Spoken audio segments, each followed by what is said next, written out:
Last session में सनकादि ऋषि बता रहे थे महात्म्य नारद जी को श्रीमद् भागवत का। उसी में भक्ति और नारद की मुलाकात कैसे हुई और भक्ति का दुख दूर करने के लिए नारद जी ने क्या किया, ये डिस्कस हम लोगों ने पिछले सेशन में किया था। आज शुरू होता है अध्याय 4 से। तो सनकादि श्रीमद् भागवत की इंपॉर्टेंस, उसका महात्म्य आगे बताते हुए कहते हैं कि एक बहुत पुरानी कथा है कि तुंगभद्रा नदी के किनारे एक नगर में आत्मदेव नाम के एक ब्राह्मण रहते थे। बहुत ही ज्ञानी थे, वेदों के विशेषज्ञ थे और रिचुअल्स में, कर्म कांड में, उसमें भी बहुत एक्सपर्ट थे और काफी तेजस्वी थे, सूर्य की तरह प्रकाशमान थे। फाइनेंशियली भी वेल टू डू थे, अर्थभोग की सभी सामग्री उनके पास उपलब्ध थी। एक धुंधली नाम की उनकी पत्नी थी जो घर कार्यों में, गृह कार्यों में बहुत निपुण थी और थोड़ा गपशप ज्यादा करती थी, उल्टी सीधी बातें काफी कर लेती थी, लेकिन घरवर ठीक संभालती थी, अच्छा संभालती। ऐसा करते करते, सुख भोग करते हुए काफी समय हो गया उनको, तो एज ढलान पर आने लगी और बच्चा कोई हुआ नहीं। तो काफी चिंता उनको हो गई। तो काफी कोशिश किया उन्होंने कि कुछ यज्ञ दान, दान वान करके, पुण्य कर्म अर्जित करके बच्चा बच्चा किसी तरीके से हो जाए, हमको घर भरा पूरा हो जाए।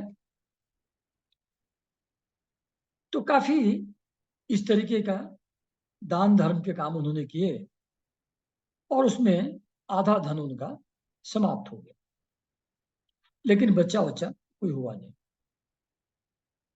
तो काफी दुखी रहते थे। तो एक दिन उसी दुख में घूमते घामते जंगल की तरफ चले गए, वन की तरफ चले गए। भूख प्यास लगी हुई थी, कुछ खाया वाया नहीं था। तो एक तालाब के किनारे जाकर के बैठ गए, पानी वानी पिया, बैठे। तो थोड़ी देर बाद एक सन्यासी वहां आए। उस सन्यासी ने भी अपना हाथ पैर धोए, अपना मुंह मुंह धोया, पानी वानी पिया। जब वो पानी वानी पी करके शांति से बैठ गए, तब ये काफी दुखी मुद्रा में उनके सामने पहुंचे। तो सन्यासी ने कहा, भाई क्या समस्या है, इतने दुखी क्यों दिख रहे हो? उनने कहा कि मैं तो बहुत ही दुखी हूं और आपको तो खुद ही पता है कि क्या प्रॉब्लम है। संतान के बिना मुझको जीवन बिल्कुल सूना सूना लगता है और मैं तो आज ये सोच करके आया था कि अपने प्राण त्याग दूंगा, क्योंकि ऐसा जीवन जीने से फायदा क्या जिसमें घर भरा पूरा ना हो। तो इतने क्या गिनती कराऊं मैं अपने पापों की, इतने पाप मैंने किए होंगे किसी जन्म में, इतने इकट्ठे हुए हैं कि अगर मैं कोई गाय भी पालता हूं अपने घर में तो वो भी बांझ हो जाती है, उसका बच्चा नहीं होता। पेड़ पर फल फूल नहीं लगते, कोई फल का पेड़ लगाता हूं तो उसमें फल नहीं लगते। बाहर से फल लेके आता हूं तो घर में सड़ जाते हैं वो फल, बहुत जल्दी खराब हो जाते हैं। और जो मेरे पितर लोग हैं वो भी मेरे दिए हुए जल को गर्म सांसों से फूंक के ही पीते हैं। वो भी बेचारे बहुत दुखी रहते हैं देख करके कि सब खाली है घर में। तो बात है, तो मुझको तो आप एक बच्चा दे दीजिए। सन्यासी को उन्होंने,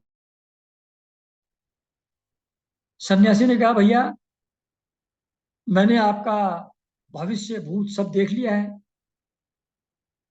और उसके हिसाब से तुम ये संतान प्राप्त करने की इच्छा का बिल्कुल त्याग कर दो। कर्मानुबंध होता है, कर्म की गति बहुत प्रबल है। इस चीज को छोड़ो, विवेक का आश्रय लो, जरा बुद्धि से समझो, और ये संसार की, बच्चों की ये वासना, इस इच्छा को छोड़ दो। मैं प्रारब्ध तुम्हारा देख करके बता रहा हूं कि अगले 7 जन्मों में भी कभी भी तुमको बच्चा होने की पॉसिबिलिटी नहीं है। तो और कहने देखो, राजा सगर हुए हैं, उनको भी बच्चों के कारण से बहुत दुख हुआ है। एक राजा अंग हुए हैं जो बहुत ही अच्छे राजा थे, उनको भी संतान के कारण से बहुत दुख हुआ है। इन सब चीजों को छोड़ो, संन्यास ही एक ऐसा रास्ता है जहां सब प्रकार का सुख है। वो सुख न तो इंद्र को है, न चक्रवर्ती सम्राट को है। जो सुख एकांत मुनि सन्यासी को होता है। इसलिए तुम सन्यास का आश्रय लो और ये जिद छोड़ो बच्चे की। तो आत्मदेव जी ने कहा नहीं नहीं, सन्यासी को कहने लगे सन्यास तो बिल्कुल ही नीरस चीज है, उसमें है क्या? पुत्र पौत्रादि से भरा हुआ जो परिवार है वही सरस है, उसी में आनंद है। तो बहुत जिद करने लगा। उन्होंने कहा कि अगर मुझको नहीं देंगे आप तो मैं यहीं आत्मत्याग कर दूंगा। तो उसकी हठ देख करके उन्होंने कहा कि देखो, तुमको एक बार और सावधान कर रहा हूं मैं, विधाता का लेख मिटाने की कोशिश मत करो। चित्रकेतु ने भी ऐसा किया था, उसको भी अपने पुत्र से बड़ा कष्ट हुआ था। और तुमको भी पुत्र अगर मिलेगा तो उससे सुख तुमको नहीं मिलेगा, इसलिए रहने दो। उधर नहीं, मुझको तो आप जबरदस्ती दे ही दीजिए बच्चा। अब हठ देख करके सन्यासी ने कहा अच्छा भाई, अब करो जैसा करना है, देता हूं तुमको।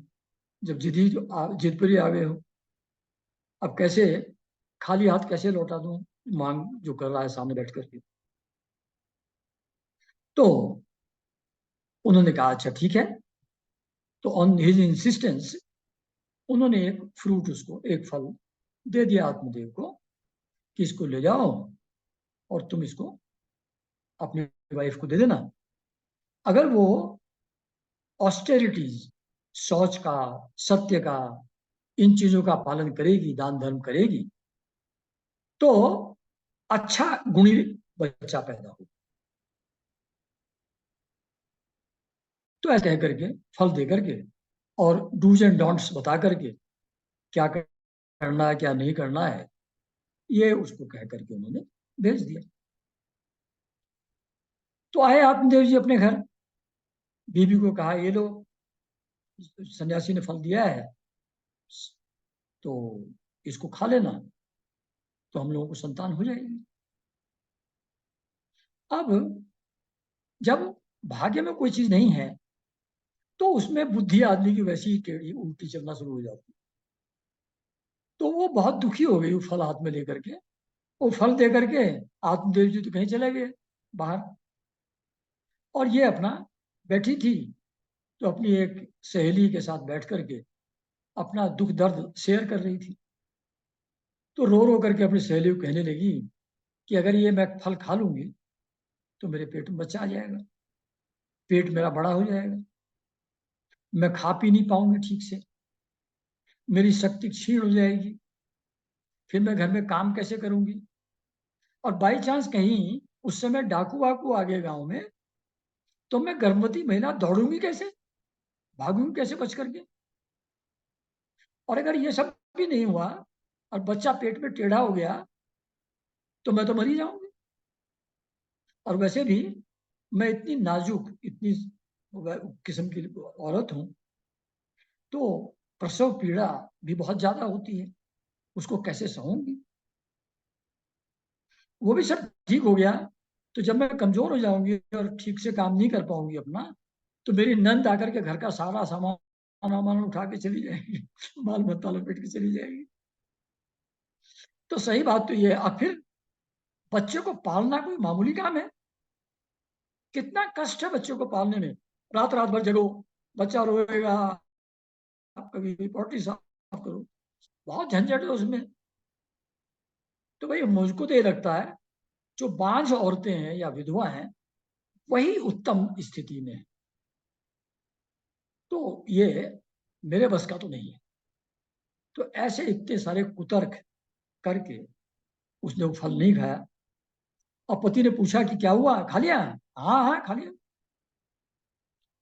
तो फल तो खाया नहीं था। उसी समय संयोग से उसकी बहन आ गई,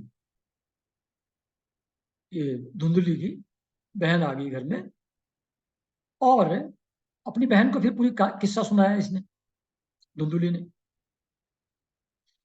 तो उसकी बहन ने कहा देखो एक ऑल्टरनेटिव है इसका, मुझको बच्चा होने वाला है, और मेरे पति को अगर तुम कुछ पैसा वैसा दे दोगी, धन दे दोगी, तो वो बच्चा ला करके तुमको दे देगा। और इस फल के लिए कितनी पावर है इस फल में, इसकी जांच करने के लिए तुम ये फल गाय को खिला दो। तो उसने कहा हाँ ठीक है। बड़ी समझ आई, बड़ी अच्छी बात लगी बहन की बात मैडम को। तो वो खुद, और कहने तुम नाटक नौटंकी करती रहना कि तुम गर्भवती हो, पेट वेट को बांध लेना कुछ कपड़े वपड़े तो किया वगैरह, और चलाती रहना वैसा। और बाद में जब मुझको बच्चा होगा तो फिर मैं ला करके, मेरा पति तुमको ला करके दे देगा बच्चा। तो इसने कहा हाँ ये बिल्कुल ठीक है। तो ऐसा करके बहन चली गई। और फिर टाइम पूरा हुआ और वो बच्चा उसकी बहन को हो गया। उसके पति ने ला करके बच्चा धुंधली को दे दिया। फिर धुंधली ने अपने पति को सूचित किया कि ओ बहुत, बच्चा मेरा हो गया है बड़ा प्यारा। बड़े खुश हुए आत्मदेव जी। और जितने भी संस्कार होते हैं बच्चा पैदा होने पर, मांगलिक कृत्य जो जो होते हैं, वो सब के सब उन्होंने बहुत धूमधाम से कराए। और दोस्त लोग, आसपास के पड़ोसी वड़ोसी लोग भी बड़े प्रसन्न थे कि इतने दिनों बाद आत्मदेव जी को बच्चा हुआ है। आत्मदेव जी की रेपुटेशन बहुत अच्छी थी, बड़े ज्ञानी आदमी थे। तो सब लोगों को अच्छा लगा कि चलो उम्र इतनी हो गई थी, बच्चा हो गया, बड़ा अच्छा। तो फिर धुंधली ने पति को कहा कि अरे मुझको तो दूध ही नहीं पैदा उतर रहा है। तो मेरी बहन का बच्चा पैदा होते ही मर गया, उसको दूध हो रहा है। तो उसको अगर ले आए, अरे गाय वाय के दूध पे कहाँ पालेंगे, मतलब वो तो जमेगा नहीं उतना। तो वो मेरी बहन है, तो वो इसको दूध पिला कर पाल लेगी। तो आप ने कहा ठीक है तुम कहती हो तो बुला लो बहन को। तो ऐसा करके वो आ गई और अपना बच्चे बच्चे को दूध पिलाने लगी बहन। 3 महीने बाद, मतलब जैसे औरतों के बच्चे 9 महीने में होते हैं, गाय का बच्चा 12 महीने में होता है। तो 3 महीने बाद गाय को भी एक बच्चा हुआ। तो गाय का जो बच्चा था वो आदमी, मनुष्य का बच्चा था। उसके कान गाय जैसे थे। इसलिए आत्मदेव जी ने उसके जन्म पर भी बहुत प्रसन्न हुए और उसका नाम गोकर्ण, गाय के जैसे कर्ण जिसके हों, गोकर्ण उसका नाम रखा अपने बच्चे का। और उसके भी संस्कार अपने बच्चे की तरह किए। और लोग भी बहुत खुश हुए कि चलो अब तो दो दो बच्चे हो गए आत्मदेव जी को, पहले एक भी नहीं हो रहा था। और वो बहुत ही सुंदर था गाय का बच्चा, सर्वांग सुंदर, दिव्य और निर्मल, सोने जैसी, स्वर्ण जैसी उसकी कांति। तो उसके भी सारे संस्कार किए। और लोग भी बड़ा आश्चर्यचकित होकर देखने आए कि गाय को आदमी जैसा बच्चा पैदा हुआ। बड़ा अजूबा था, बड़ी प्रसन्नता हुई लोगों को। तो अब देखिए, इतने ज्ञानी पंडित आदमी थे, लेकिन सन्यासी की बात उनको समझ में नहीं आई। प्रारब्ध जैसा करवाता है वैसा चलता रहता आदमी के जीवन में। तो फिर जो गोकर्ण जी थे, बड़े हुए धीरे धीरे, तो बहुत ही पंडित, बहुत ही ज्ञानी, बहुत अच्छे संस्कार वाले, बड़े शुद्ध हृदय वाले आदमी हुए गोकर्ण जी।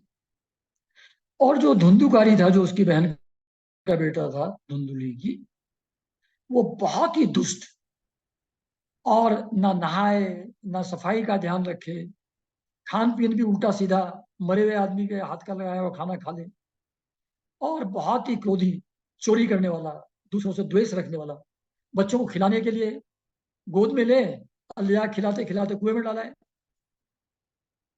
घर में किसी की आग लगा दे चाहे जाके पीछे से, और कुत्तों को लेकर के शिकार विकार के लिए घूमता रहता था इधर उधर। तो ऐसे दुष्ट प्रकृति का धुंधुली हुआ। तो जब बड़ा हुआ तो सब उसके उल्टे सीधे शौक थे, तो सारा संपत्ति पिता की उसने धीरे धीरे नष्ट कर दिया। वेश्याओं के चक्कर में पड़ गया, तो 4-5 वेश्याओं के साथ रहता था, सब पैसा वैसा बर्बाद कर दिया जो पिताजी का था। पिताजी की संपत्ति सब समाप्त हो गई। तो एक दिन माँ बाप दोनों की पिटाई उसने, और घर से पूरा सामान वामान, बर्तन भांडे जो थे, सब उठा करके ले गया वहां से।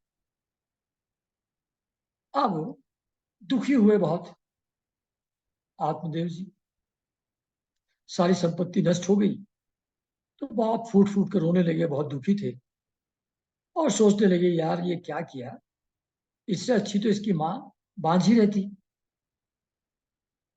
जो कुपुत्र है वो तो बहुत ही दुखदाई है। तो ये ऐसी जो इतिहास है पुराने, इसके माध्यम से हम लोगों को ये बताने की कोशिश की जाती है कि प्रारब्ध के हिसाब से जीवन में जो चीज जिस व्यक्ति को मिले, उसमें उसे उसी प्रकार संतुष्ट रहना चाहिए। उसको कुछ एक्सटर्नल हेल्प लेकर के अगर चेंज करने का प्रयास किया जाएगा, तो वो सुख का कारण नहीं होगा, उससे दुखी मिलेगा। तो जैसे वो गोंदा वालेकर महाराज बार बार कहते हैं कि मेरे राम मुझको जिस हाल में रखें, मैं उसी में संतुष्ट हूं। वही एक्चुअल जीने का तरीका है। उसको चेंज करने से फायदा नहीं होता, उससे दुखी मिलता। तो ये समझ में आया, लेकिन रास्ता तो उनको मालूम नहीं है, दुखी बैठे हुए हैं। तो उसी समय घूमते घामते वो जो परम ज्ञानी गोकर्ण जी थे, साधु थे, सन्यासी थे, वो जो बेटा था गाय वाला, तो वो घूमते घामते आए। तो पिता ने कहा बेटा, मैं तो बहुत ही मुसीबत में आ गया, बहुत दुखी हूं, तू तो बहुत ज्ञानी है, तू मुझको कुछ बता, मैं क्या करूं अभी जीवन में। तो जो गोकर्ण जी ने उनको वैराग्य का उपदेश दिया। कहा कि देखिए ये संसार जो है, इसमें सब्सटेंस नहीं है, असार है, सार नहीं है इसमें। इसमें सुख की प्राप्ति नहीं होती, ये दुख रूप है, एक के बाद एक कष्ट आते ही जाते हैं। कोई चीज मिल जाए तो थोड़ी देर उसकी हैप्पीनेस रहती है, उसके बाद खत्म हो जाती है। ना मिले तो दुख रहता ही है। तो मिलने से सुख नहीं होता, न मिलने से दुख होता है। तो ओवरऑल मिलाकर के संसार दुखमय ही रहता है। और ये अटैचमेंट के कारण से, मोह के कारण से, ये बहुत ही एंटेंगल कर लेता है आदमी को, बहुत झंझट में डाल देता है। जो अपने आत्मीय जनों से स्नेह करता है, मोह करता है, अटैचमेंट करता है, जिसको प्रेम कहते हैं, वो प्रेम है नहीं, उसको मोह कहते हैं। तो स्नेहवान पुरुष जो अपने फैमिली मेंबर से बहुत ज्यादा अटैच्ड फील करता है, स्नेह फील करता है, वो रात दिन वैसे ही जलता रहता है, किसी न किसी चिंता से, किसी न किसी परेशानी से, जैसे दीपक जलता है। तो ये सब बातें बताई।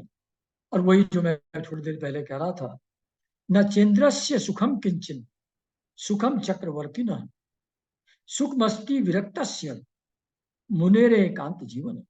मतलब वो सुख न तो इंद्र को है न चक्रवर्ती राजा को है, जो सुख एक विरक्त एकांत पर रहने वाले मुनि को होता। तो ये अज्ञान आप छोड़ दीजिए कि ये धुंधुकारी मेरा पुत्र है। मोह से, अटैचमेंट से नरक की प्राप्ति होती है। और ये जो शरीर है ये तो नष्ट होना ही है, इसके लिए क्यों एक्स्ट्रा लेबर करे आदमी, इसकी क्यों ज्यादा चिंता करे। तो ये सब छोड़िए आप। कोई पुत्र नहीं, कोई बीवी नहीं, कोई माँ नहीं, कोई बाप नहीं, सबकी अपनी अपनी यात्रा है, सबका अपना अपना प्रारब्ध है, सब अपने अपने हिसाब से चलते हैं। इस सब को छोड़ करके, इस अज्ञान को छोड़ करके आप वन की तरफ प्रस्थान करिए।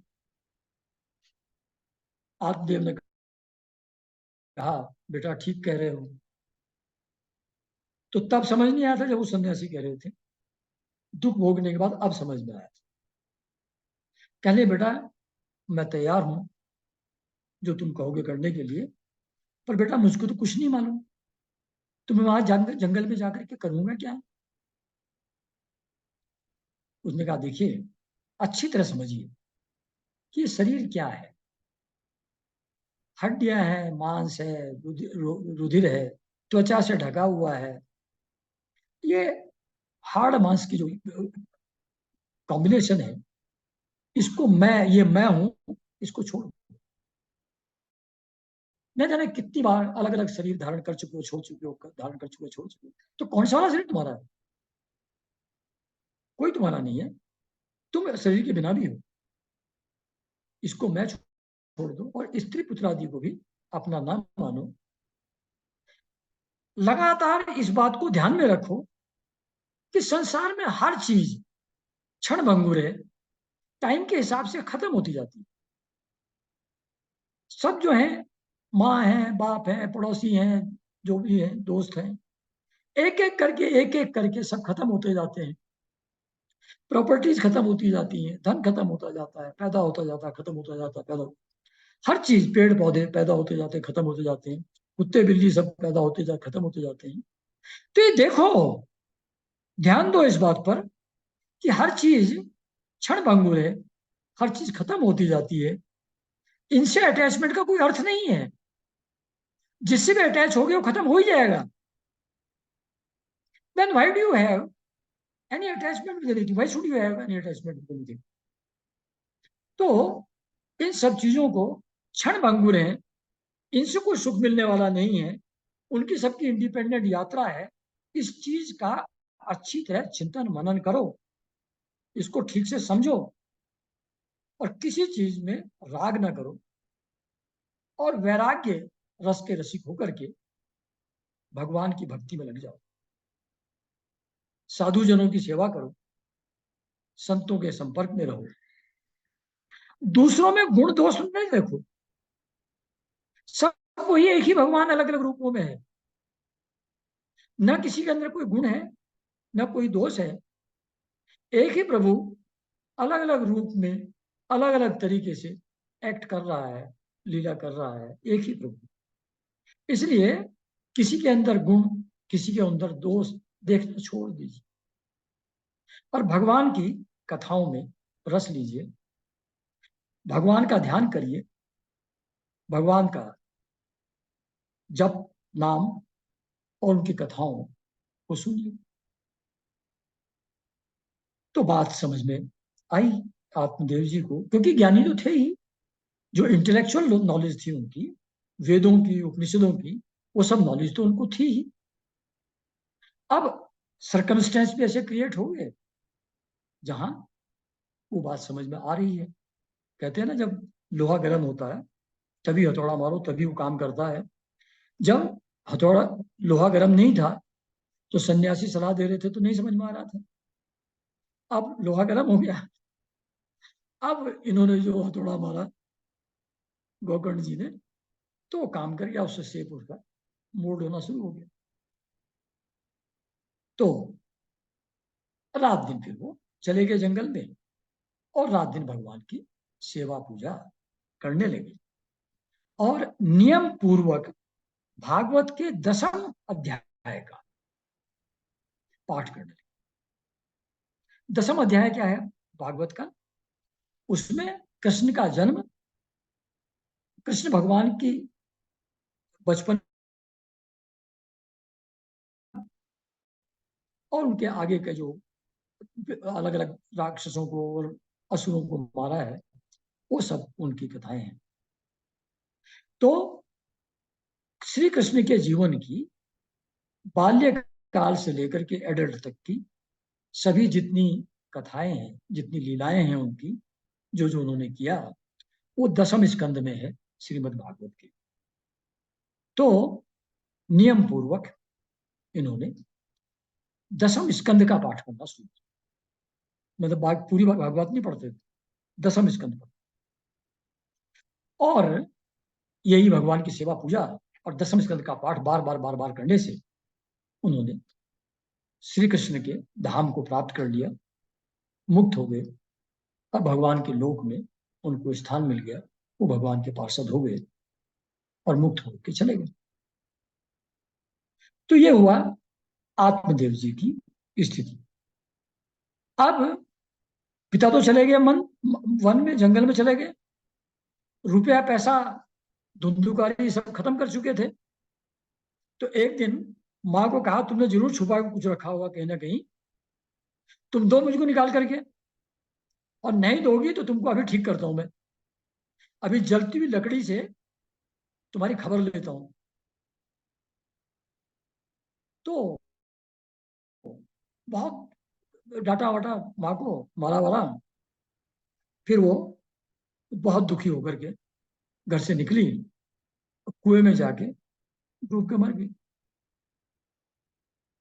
अब जो गोकर्ण जी थे उन्होंने देखा ये सब होते हुए, लेकिन वो तो सुख और दुख में समभाव था उनका, उनको इन चीजों से कोई सुख दुख की अनुभूति नहीं होती थी।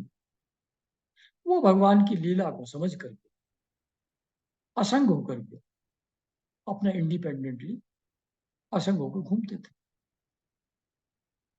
अब धुंधुकारी जी जो थे वो वेश्याओं के साथ, 5 वेश्याओं के साथ रहते थे। तो उनकी फरमाइश रहती थी, गहने चाहिए, कपड़े चाहिए, ये चाहिए, वो चाहिए।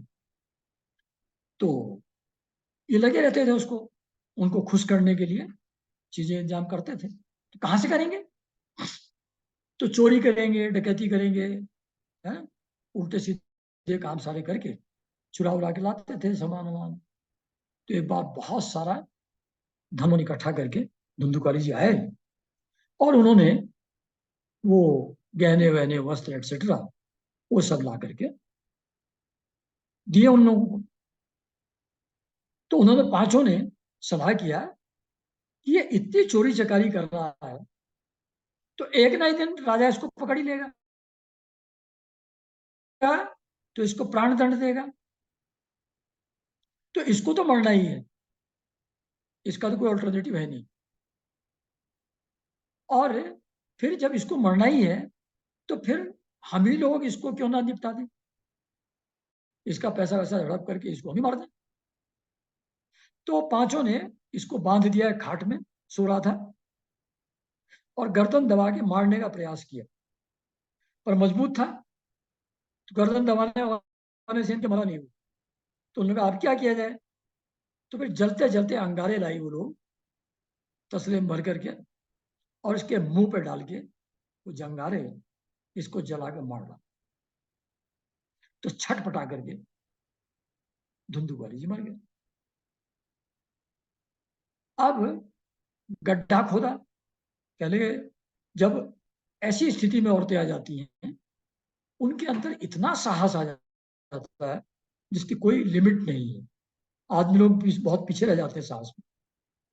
तो उन्होंने वहीं पास में घर के आंगन वांगन में कहीं एक गड्ढा खोदा और उसमें उसको, लाश को उसकी गाड़ दिया। तो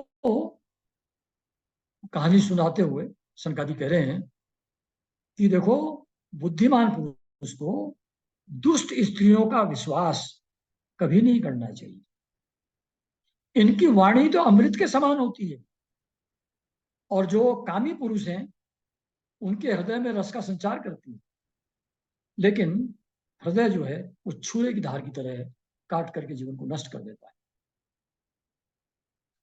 तो ये सब बात हुई, वो तो मर गया। अब जो वो थी वैश्याएं, वो अपना उसका जो धन संपत्ति थी, गहने वहने लाया था, वो सब लेके चंपत होगी। उनके तो न जाने कितने ऐसे पति थे उन लोगों के। तो अपने जो कुकर्म इतने उसने किए, तो इनके कारण से उसको एक भयंकर प्रेत योनि धुंधिकारी को मिली। वो एक प्रेत बन गया। प्रेत बन करके उसको गर्मी और सर्दी, भूख और प्यास, इन सब चीजों से बहुत परेशानी होती थी प्रेत योनि में। और बिल्कुल तड़प करके, परेशान होकर के, एक बवंडर के रूप में वो घूमता रहता था, इधर उधर भटकता रहता था। तो जब वो जीवन में कोई ऐसे निगेटिव एक्ट्स करता है, क्रूर कर्म करता है, तो प्रेत योनि में हमको लगता है कि जब मर गया, शरीर ही नहीं है, तो भूख प्यास सर्दी गर्दी गर्मी किसको लगेगी। लेकिन ऐसा है नहीं। प्रेत योनि में बहुत कष्ट होता है। अगर समय रहते कुछ नहीं किया आदमी ने, तो ये सफरिंग उसको झेलनी पड़ेगी अल्टीमेटली। जैसे सुधाधारा में भी एक जगह कहा है कि ये तुम्हारे माँ बाप, बाबा दादी कहाँ रहे हैं अब, जिनको हम प्राणों से भी अधिक प्यारे थे, आज कहाँ हैं? कोई नहीं है। उनका वो अब कहाँ है, उनका जीवन कैसा है, कोई जानने का तरीका नहीं है। तुम थे कहाँ, जाओगे कहाँ, कौन हो तुम, क्यों आए हो यहाँ? जाना होगा तुम्हें भी उसी विजन में। क्या कभी विचार किया है इसका मन में? अल्टीमेटली जहां हमारे सब पूर्वज चले गए, वहीं हमको भी जाना है। थामा, पॉज करो, थोड़ी देर सोचो, वहीं जाना है। तो इसके लिए कुछ इंतजाम किया है? आगे की यात्रा सुखद हो, खाने पीने को रहे, उसका कोई इंतजाम किया है? विचार करो, क्या किया है? किया है क्या? अर्जन पाथे रूपी सार। पाथे means on the journey, what ever you require. जैसे कहीं ट्रेन में बैठ के जाते हैं, तो अपना पराठा रोटी सब्जी कुछ मान लेते हैं साथ में, कि रास्ते में भूख लगी, काम आएगा। पानी की बोतल रख लेते हैं, वो पाथे है। ऐसे ही जब इस शरीर को छोड़ के जाएंगे, तो उस रास्ते का कोई पाथे तो होना चाहिए। वो किया क्या? सुगमता से भव नदी कैसे होगी पार? वो बहुत डिफिकल्ट रास्ता है, कैसे पार होगा? नहीं तुम्हें समय अभी करने का विचार, दुर्गति होगी वहां अनंत अपार। तो इसको थ्योरिटिकल मत समझो, ये कहानी है ऐसा मत समझो। Really there is a great suffering after death, if you have not earned anything to cross that bhav nadi। जो तिब्बतन बुक ऑफ डेड में भी लोग कहते हैं, ऐसा लिखा है कि बहुत दुख के चैम्बर्स होते हैं, उनमें से गुजर गुजर करके आदमी तब आगे जाता है नेक्स्ट जन्म में। तो अभी भी उपाय है, जपो राम राम, जीतोगे समन, कहे दास सीताराम। तो इसको लाइटली मत लो, ये सीरियस मामला है। तो ऐसा कह करके यहां पर ये बता रहे हैं, मतलब अपने सनकादि ऋषि उनको, नारद जी। तो गोकर्ण को जब पता लगा कि मेरा भाई मर गया है, तो गया गए थे, तो गया में उन्होंने उनका श्राद्ध किया। और जहां जहां भी जाते थे तीर्थ स्थानों में, वहां अपने भाई का श्राद्ध वो जरूर करते थे।